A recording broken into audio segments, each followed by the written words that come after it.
చెయ్యి వణకగానే పార్కిన్సన్స్ వ్యాధి ఉంది అనుకోవడం అపోహ అండి.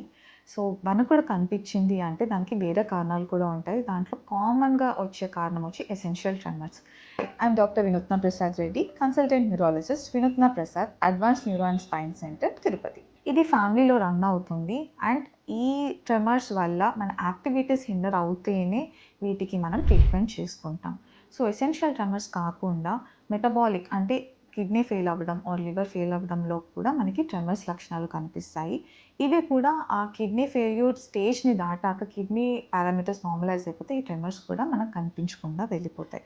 నెక్స్ట్ వచ్చేసి ఫిజియోలాజికల్ ట్రెమర్స్. అంటే ప్రతి ఒక్క మనిషికి some amount of hand shivering అనేది ఉంటుంది. That is very minimal. And దానివల్ల మనకొచ్చే డిసడ్వాంటేజ్ అయితే ఉండదు.